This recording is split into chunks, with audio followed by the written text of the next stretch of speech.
বোনের স্বামীর সাথে এক মহিলার অবৈধ সম্পর্কের বিচার করতে গিয়ে আক্রান্ত বিচার সভায় 5 মহিলা।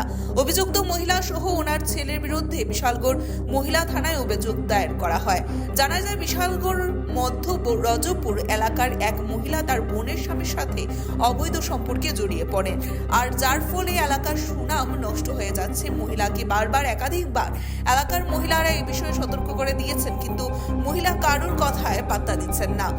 অবশেষে মহিলাকে তার বোনের স্বামীর সাথে অবৈধ সম্পর্কের বিষয় নিয়ে বিচার সভার মাধ্যমে সতর্ক করতে গেলে মহিলা সহ তার ছেলে এলাকারই 5 জন মহিলার উপর বিচার সভায় আক্রমণ চালায়। পরবর্তী সময়ে আক্রান্ত মহিলাদের উদ্ধার করে নিয়ে আসা হয় বিশালগড় মহকুমা হাসপাতালে। পাশাপাশি অভিযুক্ত মহিলা সহ তার ছেলের বিরুদ্ধে বিশালগড় থানায় অভিযোগ দায়ের করেন এলাকাবাসী।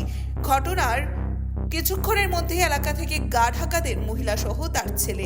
এলাকাবাসী দাবি তুলেছেন উক্ত ঘটনার সাথে জড়িত অভিযুক্ত মহিলা সহ তার ছেলেকে যেন আইনগতভাবে কঠোর শাস্তি দেওয়া হয়। Bureau report, Tripura news 8।